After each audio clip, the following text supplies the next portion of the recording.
आपके अस्वीकार करने से यह बात मिथ्या साबित नहीं होगी कि संसार नश्वर है और यह संसार आपका है ही नहीं और कभी आपका होगा भी नहीं। जिस संसार में आपका यह शरीर लगा हुआ है, जिस संसार में आपका यह मन लगा हुआ है, या आपने जिस संसार को अपना बना रखा है, तो सत्य तो यही बात है कि यह संसार आपके किसी कार्य का नहीं, आपका हो ही नहीं सकता है। यह संसार मिथ्या है और मिथ्या ही रहने वाला है। यह परम सत्य है। इसको आप स्वीकार करें या ना स्वीकार करें, किंतु सत्य तो यही है कि यह नश्वर संसार आपका कभी हुआ ही नहीं, जिसमें कि आपका मन लगा हुआ है। संसार जिसको कि आप देख रहे हैं, ये तब तक है जब तक आपका शरीर है। शरीर का साथ छूटते ही संसार खत्म हो जाता है। और शरीर कब तक है? शरीर का जो सार है वह हमारी इंद्रियां हैं, 5 इंद्रियां खासकर। यह शरीर का साथ, जिस दिन यह इंद्रियां बंद हो गई उस दिन ही यह शरीर खत्म हो जाएगा और तब यह संसार खत्म हो जाएगा। तो शरीर का जो सार है वह हमारी 5 इंद्रियां हैं और इंद्रियों का जो सार है वह मन है। अब इंद्रियां किसके वश में है? वह मन के वश में है। मन हमें जो कहता है हमारी इंद्रियां वही करती हैं। सांस लेना है, मन हमें समझा रहा है और हम श्वास ले रहे हैं। भोग करना है, मन हमें समझा रहा है और हम उसको कर लेते हैं इंद्रियों के वश में आके। तो शरीर का सार हुआ 5 इंद्रियां, इंद्रियों का जो सार है वह मन है और मन के बाद आता है मति में। अब मन का जो सार है वह मति हो गई और जो मति का सार है वह है आत्मा, हमारी आत्मा, जो कि हमने एक्टिवेट की ही नहीं है। अब आत्मा का जो सार है, आत्मा किसके अधीन है? आत्मा जो अधीन है वह है परमात्मा के अधीन है। तो कुल मिलाकर अगर हम देखें तो इस शरीर में जो बीज है वह है आत्मा और आत्मा के अंदर ईश्वरीय नाम की जो खाद, मिट्टी, पानी देनी है और आत्मा से जो अंकुरित होगा वही परम सत्य है। किंतु हम इस नश्वर संसार में अपने मन को लगाए हुए हैं, इंद्रियों के अधीन होकर हम कार्य कर रहे हैं। मन को हमने बहुत अधिक ताकत दे रखी है, मन के गुलाम बने हुए हैं, इसलिए हम आत्मा नामी बीज को कभी ईश्वरीय नाम का खाद पानी दे ही नहीं पा रहे हैं। मिट्टी जो कि जिससे कि आत्मा का पोषण हो सके वह देते ही नहीं है। तो कुल मिलाकर देखें तो सबसे नीचे स्तर पर, किंतु सबसे अंदर जो कि सबसे महत्वपूर्ण है वह ईश्वर है और ईश्वर के बाद में आत्मा आती है। किंतु हम ऊपरी तत्वों में फंसे हुए हैं। हम संसार, शरीर, इंद्री और मन, इन 4 चीजों में ही फंसे हुए हैं, इसलिए हम परमात्मा की प्राप्ति कर ही नहीं पाते हैं। परमात्मा तक पहुंचने का रास्ता हमें बहुत दूर नजर आता है। हम इतनी मेहनत करना भी नहीं चाहते हैं, क्योंकि पहले अगर हमें आत्मा को जागृत करना होगा, ईश्वर को प्राप्त करना होगा, तो संसार को खत्म करना होगा। संसार को खत्म करने के लिए इंद्रियों को खत्म करना होगा, इंद्रियों को खत्म करने के लिए मन को खत्म करना होगा, मन को खत्म करने के लिए मति को सही करना होगा। तो इतनी मेहनत हम करना ही नहीं चाहते और हम इस संसार में ऊपरी तत्वों में, जो कि नाशवान है, पंचभूतों से शरीर बना है, और ये आखिर में हम देखेंगे कि यह 5 तत्व हमारे इसी ही मिट्टी में मिल जाना है। मिट्टी मिट्टी मिल जाएगी, हवा हवा में चली जाएगी, जल जल में चला जाएगा। तो पंचभूतों का यह शरीर पूरी तरीके से नाश्वर है, हमको यह भी समझना होगा। पंचभूत हमें दिया गया और इसमें सत्व, तम और रजगुण भी डाला गया। इन तत्वों की वजह से सत्य भी है हमारे अंदर, किंतु सत्य की मात्रा कम है। हम उसको, आत्मा को एक्टिवेट नहीं करते, आत्मा को जागृत नहीं करते, इसलिए सत्य तत्व जो है वह हमारा जागृत नहीं हो पाता और हम रजो और तम में ही पड़े हुए हैं। रज और तम में पढ़कर हम इस संसार को ही अपना संसार मान लेते हैं।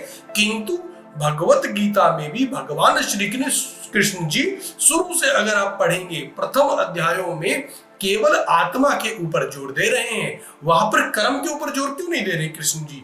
लेकिन कृष्ण जी को क्योंकि पता है, क्योंकि आत्मा ही सब कुछ है और हम सदैव इस जगत में आते रहे हैं, इस संसार में आते रहे हैं, किंतु यह जो मानस शरीर मिला है यह हमें बड़े भाग्यों के बाद प्राप्त होता रहा है। और इस मानव शरीर में ही, इस मानव शरीर के लिए देवता भी तरसते हुए नजर आते हैं। और इस मानव शरीर की शक्ति और ताकत और उद्देश्य को हम भूले बैठे हैं।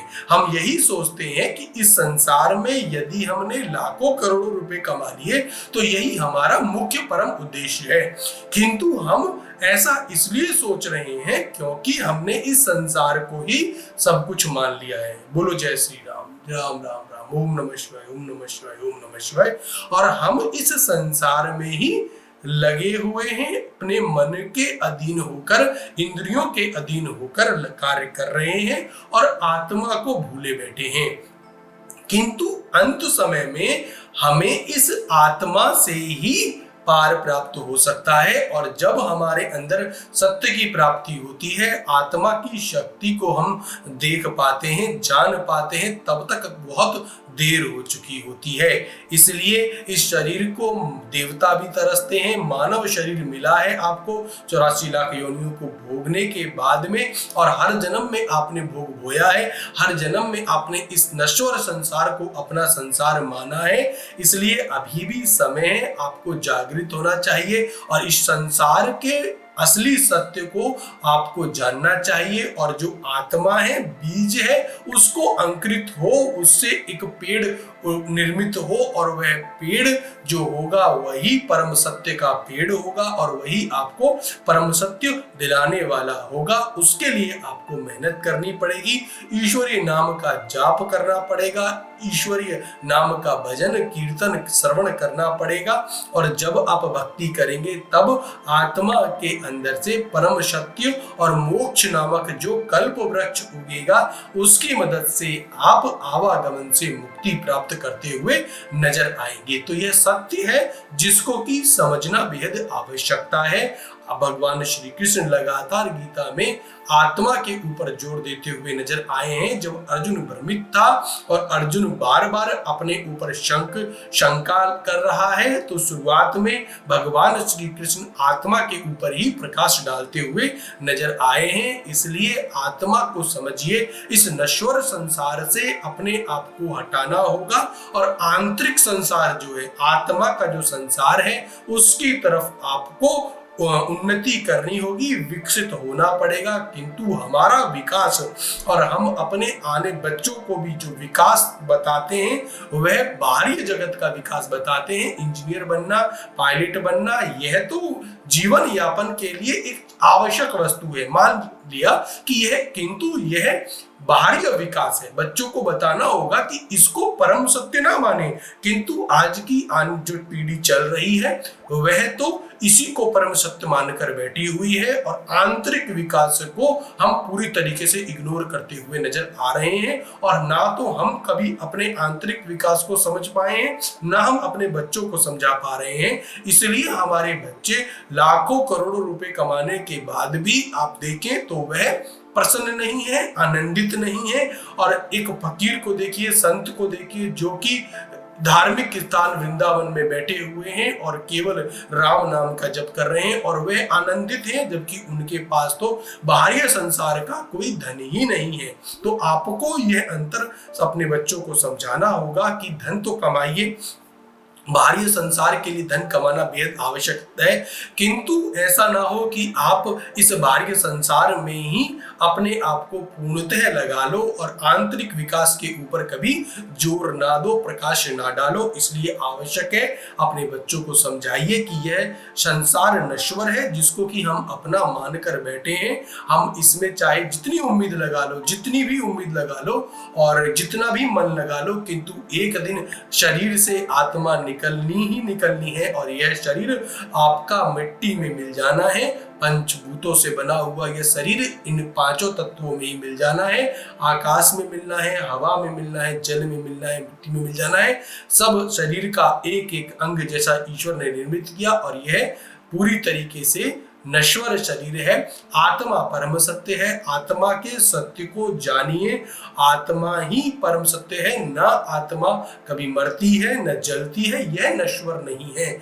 आत्मा के ऊपर जोर दीजिए। यदि हमने मानव शरीर में, मानव के इस रूप में अपनी आत्मा को जागृत किया और ईश्वर की भक्ति में लगाया, तो निश्चित रूप से हम जो उद्देश्य लेकर इस संसार में आए हैं, मोक्ष की प्राप्ति के लिए, परब्रह्म में मिलने के लिए, हमारी आत्मा उस परब्रह्म परम सत्य में मिलती हुई नजर आ सकती है। बाकी अन्य योनियों में, बाकी अन्य जीवों की जब सृष्टि में हम ऐसा उद्देश्य प्राप्त नहीं कर सकते हैं। बड़े भाग्य वाले हो कि आपको मानव शरीर मिला है। इस मानव शरीर के महत्व को समझिए, इसको ऐसे ही बर्बाद मत कीजिए।